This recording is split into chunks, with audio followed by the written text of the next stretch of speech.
عارف رومی حضرت مولانا محمد جلال الدین رومی رحمۃ اللہ تعالی علیہ کی معرکۃ الآراء مشہور و معروف صوفیانہ کتاب ہے جو مثنوی معنوی کے نام سے پہچانی جاتی ہے، اور جو پڑھے لکھے لوگ ہیں وہ مولانا روم کی شخصیت سے بھی واقف ہیں اور ان کے مثنوی شریف کے نام سے بھی واقف ہیں،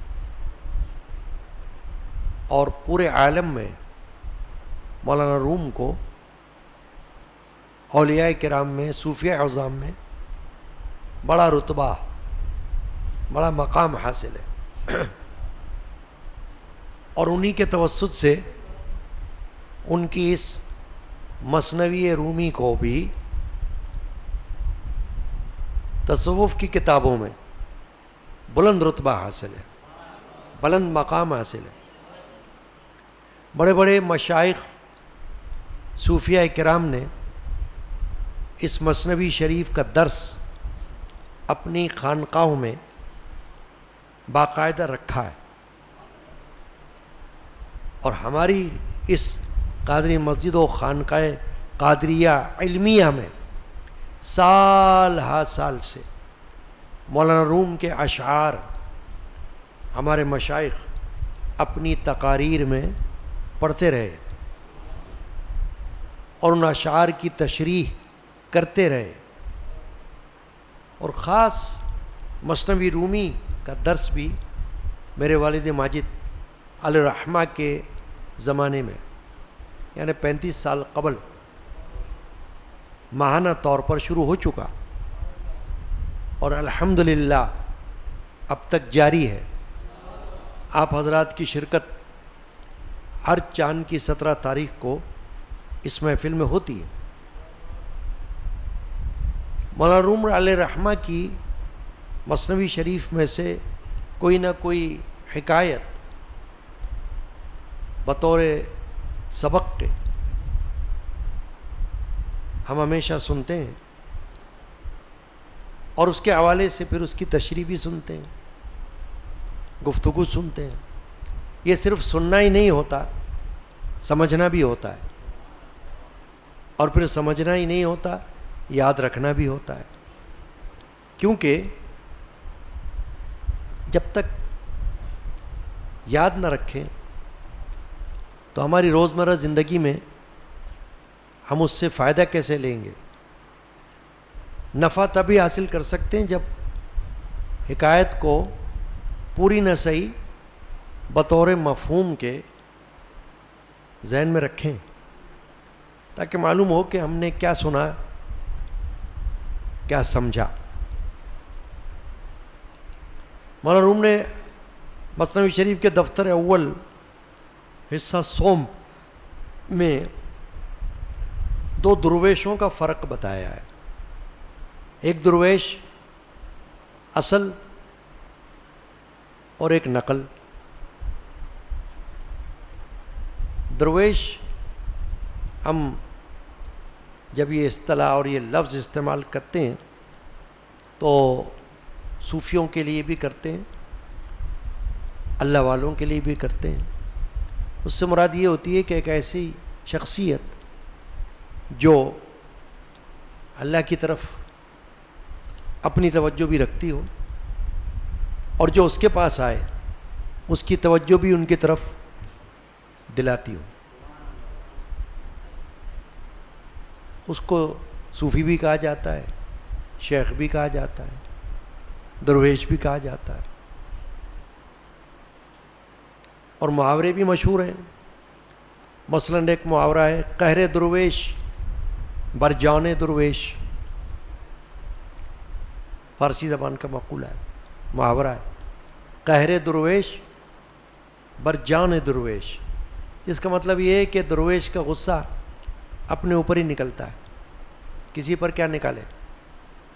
قہر درویش بر جان درویش، کہ درویش کو غصہ بھی آ جائے تو وہ اپنے اوپر ہی نکال لیتا ہے،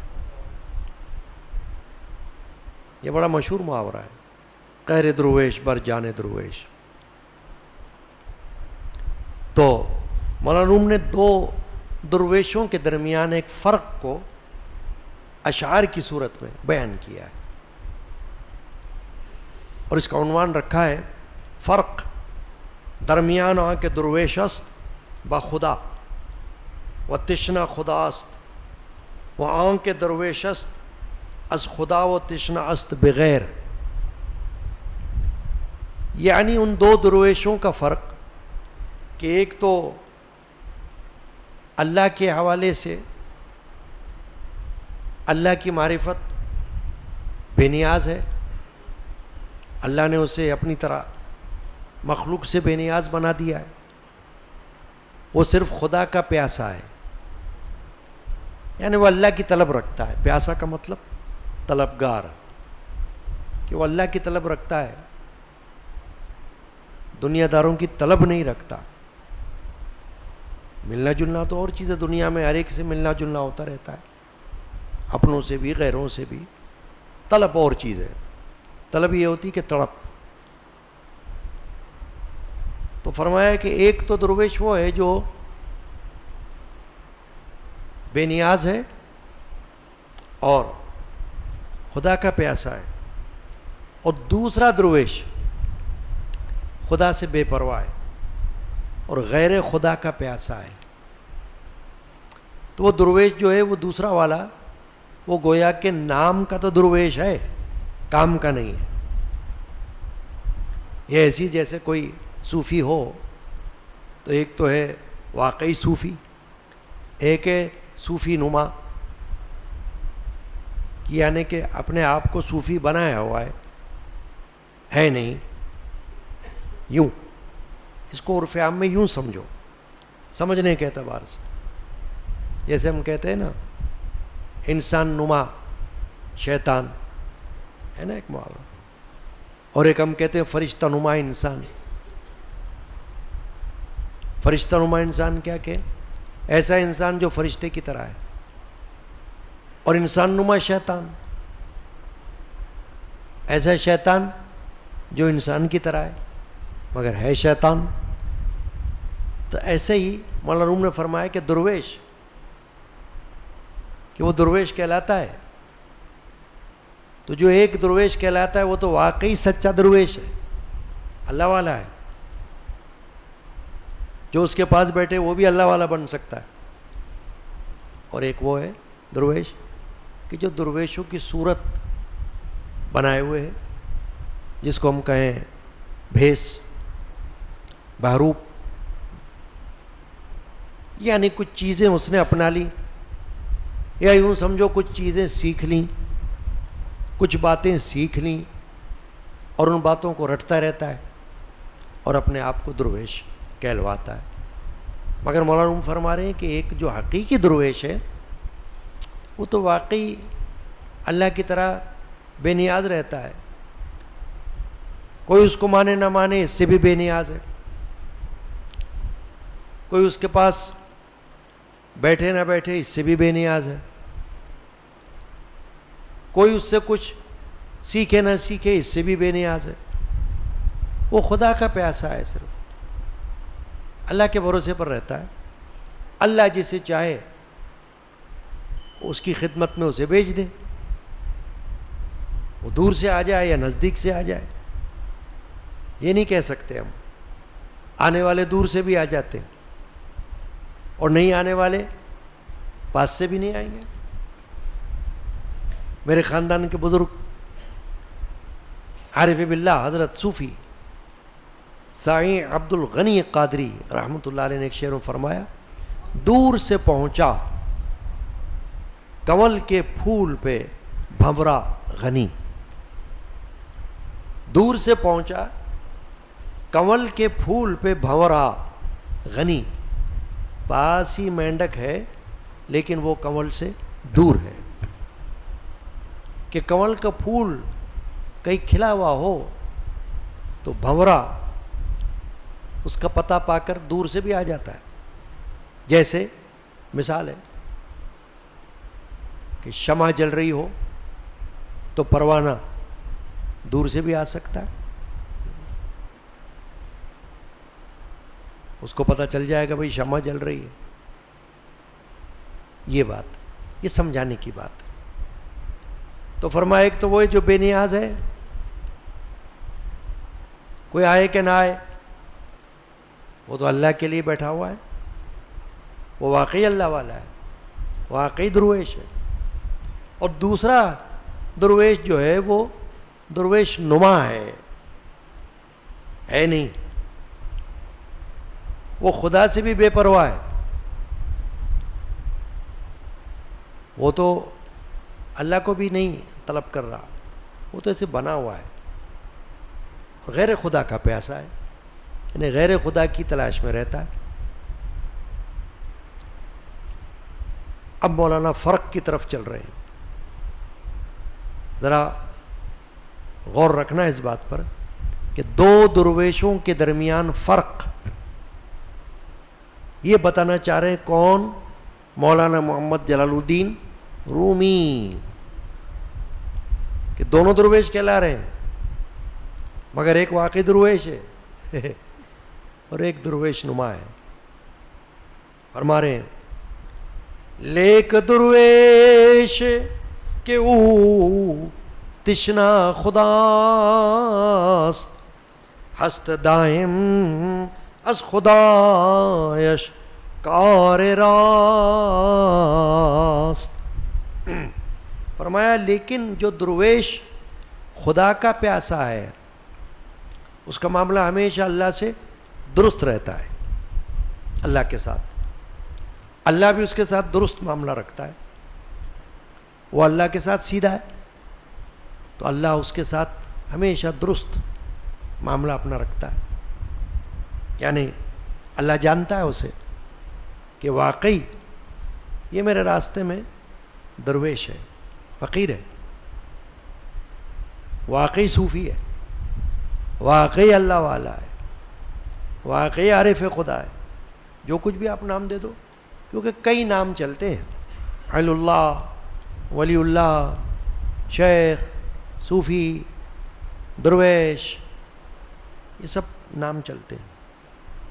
مولانا فرما رہے ہیں کہ جو درویش واقعی اللہ کا پیاسا ہے وہ تو اللہ کی طلب میں بیٹھا ہوا ہے، دنیا والوں کی طلب میں نہیں بیٹھا ہے. کوئی اس کے پاس آ جائے تو آ جائے، اللہ اگر کسی کو بھیجے تو، نہیں تو وہ کسی کی خواہش نہیں رکھتا، کسی کی تڑپ نہیں رکھتا. اس کا معاملہ اللہ کے ساتھ سیدھا رہتا ہے، اس لیے کہ وہ تو اللہ کے لیے بیٹھا ہے تو اللہ کی دھن میں رہتا ہے. اکیلا ہو تب بھی، سب کے ساتھ ہو تب بھی. میرے جد امجد حضرت مولانا شاہ محمد غلام رسول قادری رحمۃ اللہ علیہ بیان فرما رہے تھے تو آپ نے فرمایا کہ اللہ والوں کا معاملہ ایسا ہوتا ہے کہ اگر وہ تنہائی میں ہوں تو بھی اللہ کی یاد میں ہوتے ہیں، اور اگر وہ مجمع میں ہوں تب بھی ان کا دل اللہ سے لگا ہی رہتا ہے. مجمع ان کو اللہ سے الگ نہیں کرتا. کیوں؟ کہ ان کی توجہ رہتی ہے اللہ کی طرف، وہ غافل نہیں رہتے، دل ان کا اللہ کی طرف متوجہ رہتا ہے. تو خلوت ہو یعنی تنہائی، اور جلوت ہو یعنی اجتماع، تو دونوں سے ان کو کوئی فرق نہیں پڑتا، وہ اپنا کام کرتے رہتے ہیں. پھر فرمایا لیک درویش کہ تشنا غیر شد او حقیر و ابلو بے خیر شد. اب دوسری درویش کی مثال بتا رہے ہیں جو صرف درویش نما ہے نہیں. فرما رہے لیکن جو درویش غیر خدا کا پیاسا ہے وہ حقیر ہے، وہ حقیر ہو، ابلا اور بیوقوف ہے. فرما وہ بے خیر شد، فرما خیر سے خالی ہے. اس کے پاس کوئی آئے بھی تو خیر نہیں پا سکتا اس سے، کیونکہ وہ خود بے خیر آئے، دوسرے کو خیر کیا دے گا؟ وہ خود ہی خیر سے خالی ہے۔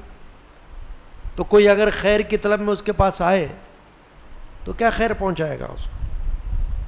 کیوں کہ فرمایا وہ درویش نما ہے، شکل و صورت بنایا ہوا ہے، یا کوئی لباس ایسا پہنا ہوا ہے، یا کوئی گیٹ اپ ایسا کیا ہوا ہے، کوئی بہروپ ایسا بنایا ہوا ہے، چند باتیں کوئی ایسی سیکھ لی ہیں، وہ رٹتا رہتا ہے، وہ کرتا رہتا ہے،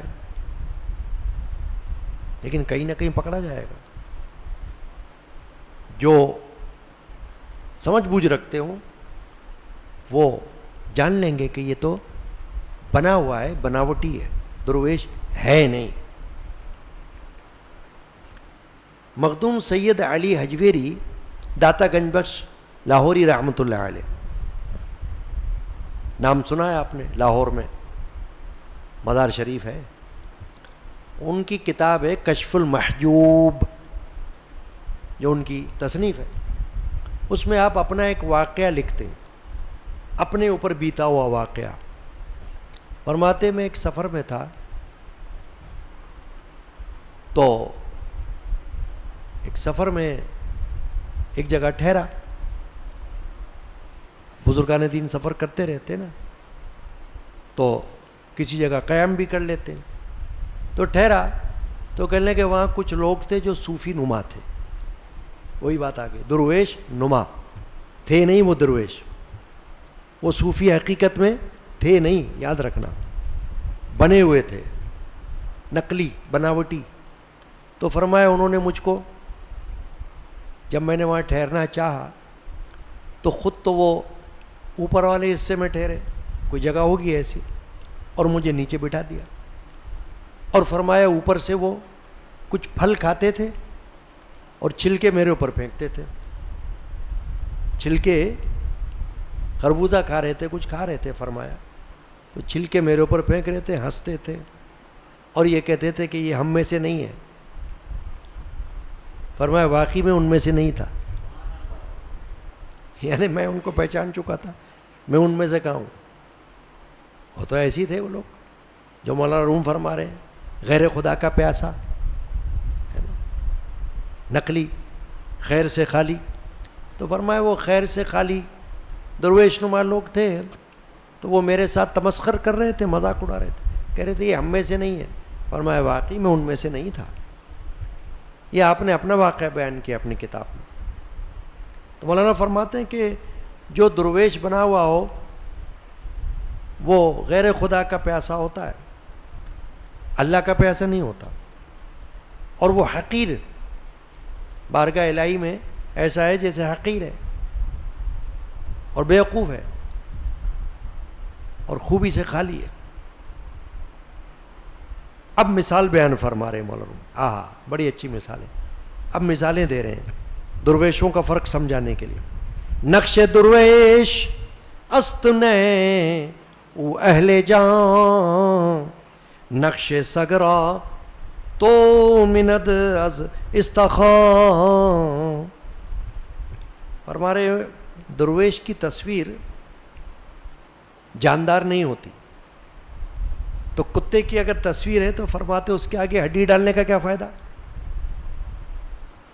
ایک مثال دی خالی سمجھانے کے لیے کہ درویش کی اگر تصویر ہے تو وہ تو تصویر ہے، جاندار تو نہیں ہے۔ تصویر کو آپ چومو تو کیا فائدہ ہے؟ تصویر کو آپ عزت دو تو بھی کوئی فائدہ نہیں ہے، تصویر تو تصویر ہے۔ اب بعض اوقات کوئی بزرگان دین کے نام سے بڑے بڑے جو اولیاء اللہ گزرے ہیں ان کی ہاتھ سے بنائی ہوئی ان کے نام سے تصویریں ہوتی ہیں، تو ان کی اپنی اصل تصویر تو ہے ہی نہیں، اس کا کیا فائدہ ہے؟ کچھ بھی نہیں۔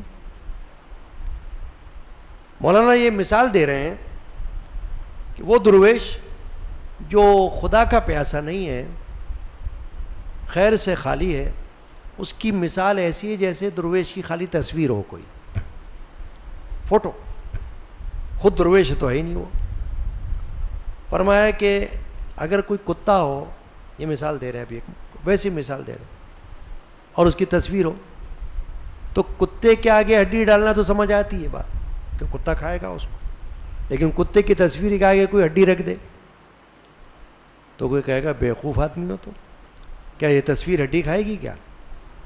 یعنی کتا کیا تصویر اس کی کیا کھانا کھائے گا؟ تصویر کھانا کھائے گی کیا؟ اس کے آگے تصویر رکھنے کا کیا فائدہ؟ تو مطلب یہ ہے کہ تصویر جو ہے کتے کی وہ ایسی ہے، اور درویش کی تصویر ایسی ہے کہ جیسے ایک تصویر بس، اور کچھ نہیں، اس کی درویشی وہاں کہاں ہے؟ تصویر میں تھوڑی پوشیدہ ہے۔ فقر لقمہ داردو نے فقر حق، پیش نقش مردہ کم نہ طبق۔ فرما رہے ہیں کہ وہ درویش فقیری کا لقمہ رکھتا ہے، خدا کی فقیری نہیں رکھتا، یعنی وہ لقمے کی تلاش میں تو رہتا ہے کہ کہیں سے کوئی اس کو فقیر سمجھ کے کچھ دے دے، درویش سمجھ کے کچھ اس کے جھولی میں کچھ ڈال دے، اس کا تو وہ تلاش میں رہتا ہے اس کی، لیکن خدا کی فقیری کی تلاش میں نہیں رہتا۔ تو فرمایا کہ پیش نقش مردہ کم نہ طبق، کہ نقش مردہ، مردے کی تصویر کے آگے کوئی تھال مت رکھو، کیا فائدہ ہوگا اس تھال سے؟ بیکار ہوگی بات۔ پھر فرمایا، اچھی مثال دی، ماہیے خاکی بود درویشنا، شکل ماہی لیک از دریار ماں۔ فرما رہے روٹی کا فقیر تو خاکی مچھلی کی طرح ہے، جو محض مچھلی کی ایک تصویر ہے، لیکن دریا سے اس کا تعلق نہیں ہے، کہ جو روٹی کی تلاش میں فقیر بنا ہوا ہے، جو درویش صرف دو لقموں کی خاطر اپنے آپ کو درویش بنائے رکھا ہوا ہے، فرمائے وہ تو ایسا ہے جیسے اصل مچھلی نہ ہو، کوئی مچھلی کی تصویر ہو۔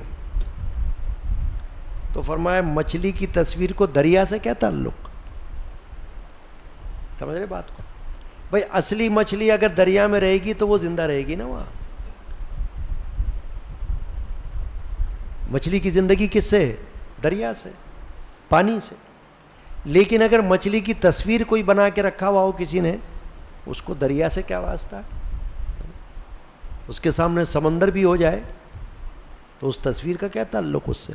وہ تو تصویر ہے، یعنی اصل مچھلی تو ہے نہیں۔ تو مولانا یہ مثالیں یوں سمجھا رہے ہیں کہ اصل درویش کو اللہ سے کیا واسطہ، نقلی درویش کو، وہ تو نقلی بنا ہوا ہے۔ اصل درویش ہے اللہ والا، وہ اللہ کی یاد میں رہتا ہے، دوسروں کو بھی اس کی یاد میں لاتا ہے، باقی تو ہے تصویروں کی طرح سمجھ لو آپ۔ تو مچھلی جو ہے نا وہ تو پانی سے ہی زندہ رہتی ہے۔ میرے والد ماجد کا ایک شعر میں نے لکھا ہوا دیکھا تھا مثنوی شریف کی کتاب میں، مولانا رومی کی تعلیم کی روشنی میں انہوں نے وہ شعر لکھا تھا اردو میں، کہ پانی سے مچھلی اگر نفرت کرے، پانی سے مچھلی اگر نفرت کرے، پھر بتاؤ کیسے وہ زندہ رہے۔ دیکھا کیسی بات، اگر مچھلی پانی سے نفرت کرے تو زندہ کیسے رہے گی؟ اس کی تو زندگی پانی سے ہے۔ مولانا فرماتے ہیں، نقش ماہی کہ بود درویش آب، آذب آبی نمی گردد خراب۔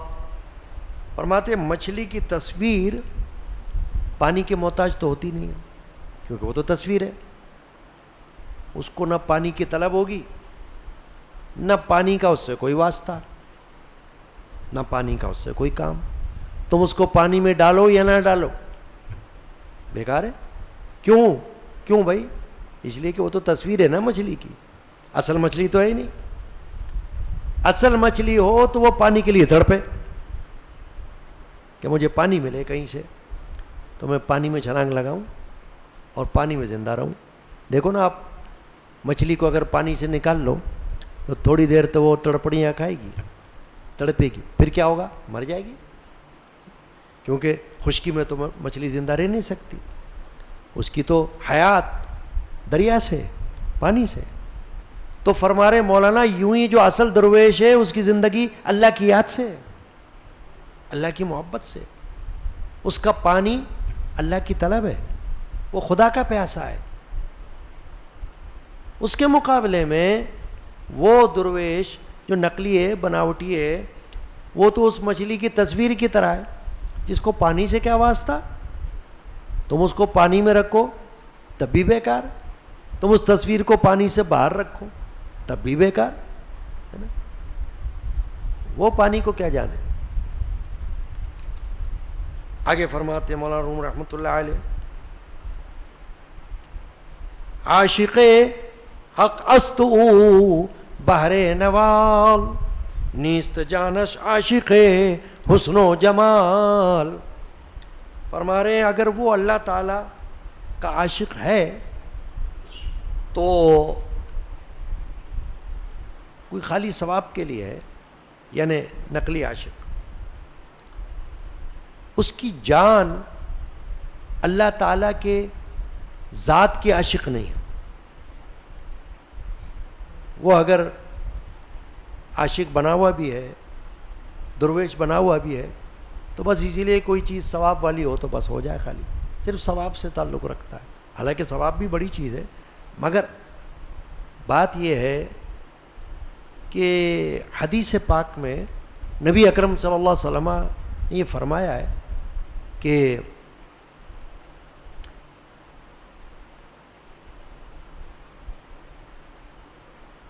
ایک ہے مولا کی محبت، ایک ہے دنیا کی محبت، ایک ہے عقبہ کی محبت۔ تو اس میں حضور نے فرمایا صلی اللہ علیہ وسلم نے، طالب مولا، طالب دنیا مؤنث، طالب عقبہ مخنث، اور طالب مولا مذکر۔ فرمایا طالب دنیا جو ہے نا وہ تو عورت ہے، اور طالب عقبہ کہ وہ صرف ثواب کے لیے کوئی کام کر رہا ہے، بس اللہ کی ذات کے لیے نہیں، یعنی عاشق ذات نہیں ہے، حالانکہ عاشق ذات ہونا بہت بڑی بات ہے۔ تو فرمایا وہ مخنث ہے، نہ ادھر نہ ادھر۔ اور عاشق مولا، طالب مولا مذکر، فرمایا جو طالب مولا ہے نا وہ مذکر ہے، وہ مرد ہے۔ تو میرے خاندان کے بزرگ جن کا میں نے شعر پڑھا تھا، ایک اور ان کے مناجات ہے، اس میں یہ حدیث شریف کی طرف آپ نے شعر لایا، فرمایا نہ بنا طالب دنیا کہ مؤنث ہو لقب، اپنا ہی عشق عطا کر کے مذکر کر دے۔ دیکھا، یہ میرے خاندان کے بزرگوں کی بات جب میں کرتا ہوں اس لیے کرتا ہوں کہ دیکھو کیا تعلیم ہے جو یہاں نہیں ہے، آ گئی نا تعلیم۔ مولانا فرما رہے کہ عشق اللہ کا خاص ذات الہی کا وہ اور چیز ہے، اور ثواب کے لیے کوئی کام کر لینا وہ اور چیز ہے۔ تو مولانا فرما رہے ہیں کہ وہ جو نقلی ہے اس کی جان جو ہے وہ اللہ کے ذات کی عاشق نہیں، حالانکہ ذات الہی کا عشق بہت بڑی نعمت ہے۔ چنانچہ آج کی اس نشست میں مولانا روم رحمۃ اللہ تعالی علیہ نے جو دو درویشوں کا فرق بتایا، اس میں مثالیں جو دی ہیں نا، یہ بڑی کام کی مثالیں۔ ایک اور مثال دیتے مولانا، نقش اگر غمگین نگاری بر ورق، او ندارت از غم و شادی سبق۔ بڑی اچھی مثال دی، فرمایا اگر تم کاغذ پر کوئی غمگین تصویر بناؤ، جیسے کوئی آدمی کی تصویر بناؤ افسردہ بیٹھا ہوا ہے، غمگین بیٹھا ہوا ہے، تو فرمایا اس کو غم اور خوشی سے کیا تعلق؟ سمجھ رہے ہیں آپ؟ بھائی سمجھنے کی کوشش کرو. کیسا سمجھا رہے ہیں مولانا روم؟ اور ہمارے نقش اگر بنا لو غمگین بندے کا، تصویر بنا لو. ایک ہوتا نا ایک تصویر بناؤ جس میں بندہ مسکرا رہا ہو. فوٹو والے فوٹو اتارتے کیا کہتے ہیں؟ اسمائل، ذرا مسکرائیے. ایسا نہ ہو کہ غمگین لگے بندہ تصویر میں، تو کہتے ہیں ذرا مسکرانا بھائی، تو لوگ مسکرا لیتے. مولانا فرما رہے ہیں اگر غمگین تصویر کوئی بنا لے، نقش غمگین، تو فرما رہے اس کو غم سے کیا واسطہ؟ اس تصویر کو، وہ تو تصویر ہے، غم سے اس کا کوئی واسطہ ہی نہیں. غم اس نے دیکھا ہی نہیں. غم تو بندہ دیکھے گا نا. کوئی بندے کو غم ہوگا یا خوشی ہوگی، اس کی تصویر کو کیا غم؟ کوئی تصویر ہاتھ سے بنا دے اور غمگین بندے کی تصویر بنا دے اس کو، تو فرما رہے ہیں کہ اس مصور کی تصویر کو غم سے کیا واسطہ اور خوشی سے بھی کوئی واسطہ نہیں. صورتش نقش اگر غمگین نگاری بر ورق، کہ ورق پر، پیج پر، صفحے پر کوئی غمگین تصویر بنا دے گا، تو فرما رہے وہ ندارت از غم و شادی سبق، غم سے یا خوشی سے اس کو کوئی سروکار نہیں ہوگا بھائی. وہ تو تصویر ہے غمگین شخص کی، نہ وہ غم جانتی ہے تصویر، نہ وہ خوشی جانتی ہے. تو کیا فرمایا کہ جو درویش ہے نا، جعلی بناوٹی، اس کو کیا واسطہ اللہ تعالیٰ کی کسی خوشی سے، طلب سے؟ وہ تو خالی ایسی بنا ہوا ہے. چنانچہ اب یہ جو آج بات ہوئی یہیں تک اس کو محدود رکھتے ہیں. کیا سمجھا ہم نے؟ دو درویشوں کا فرق بتا کے یہ بتایا کہ اصلی اور نقلی میں فرق ہوتا ہے، ٹٹولنا پڑتا ہے. اور مولانا روم نے مثالیں بتا دی کہ مثالیں اس طرح ہے. ایک درویش جو ہے وہ اللہ والا ہے واقعی، اور ایک جو ہے وہ دنیا والا ہے، نام اس کا بھی درویش پڑا ہوا ہے.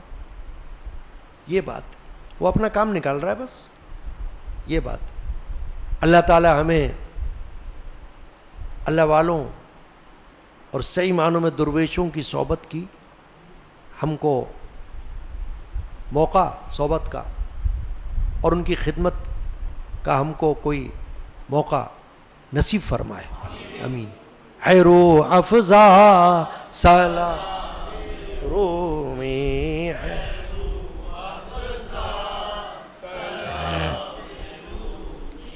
حیات ابدی پیا میں رومی، حیا.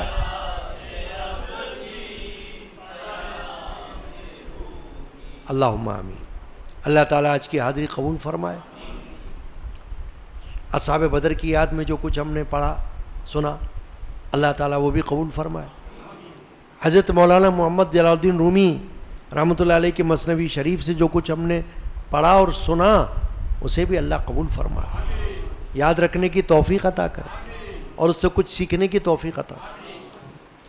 جن حضرات نے دعاؤں کی درخواستیں محفل میں پیش کی ہیں، ان کی نیت سے دعائیں ہوتی ہیں. سدا بہار لنگر کے لیے خادمین حاضر ہوتے ہیں. اللہ تعالیٰ تعاون خیر کی توفیق عطا کرے. مجھے گناہ گار کے صحت کے لیے دعا، اور یاسر کا بھتیجا اسپتال میں اللہ اس کو شفا عطا کرے. زیادہ قریشی اور گھر والوں کو اللہ صحت دے. قرض مرض دور ہونے کے لیے دعا کی درخواست سے اللہ تعالیٰ دور فرمائے. حاجی محمد کی آج فاتحہ کا دن ہے، اللہ تعالیٰ ان کی مغفرت فرمائے. آمین اللہم یا رب العالمین. اعوذ باللہ من الشیطان الرجیم. بسم اللہ الرحمن الرحیم. قل واللہ احد اللہ الصمد لم یلد ولم یولد ولم یکن لہ کفوا احد. قل واللہ احد اللہ الصمد لم یلد ولم یولد ولم یکن لہ کفوا احد. قل واللہ احد اللہ الصمد لم یلد ولم یولد ولم یکن لہ کفوا احد. بسم اللہ الرحمن الرحیم. الحمد للہ رب العالمین الرحمن الرحیم مالک یوم الدین. ایاک نعبد و ایاک نستعین اہدنا الصراط المستقیم صراط الذین انعمت علیہم غیر المغضوب علیہم ولا الضالین. اللہم صلی علی سیدنا محمد وعلی آلہ وصحبہ اجمعین. یا اللہ ستروں شریف کی فاتحہ، شہدائے بدر کی اور مثنوی رومی کا درس اپنی بارگاہ میں قبول فرما. درود شریف اور نظر و نیاز اپنی بارگاہ میں قبول فرما. جو کچھ ہم نے پیش کیا ہے اس کو حضور نبی کریم رحمۃ اللہ علیہ شافع المذنبین صلی اللہ علیہ وسلم کی بارگاہ اقدس میں نظر فرما. صحابہ کرام، اہل بیت عظام، تابعین، تبع تابعین، اولیاء کاملین رضی اللہ عنہم اجمعین کی بارگاہ میں نظر فرما. سیدنا غوث الاعظم رضی اللہ تعالیٰ عنہ کی بارگاہ میں نظر فرما. مولانا محمد جلال الدین رومی الرحمہ کی بارگاہ میں نظر فرما. اصحاب بدر، شہدائے بدر کی بارگاہ میں نظر فرما.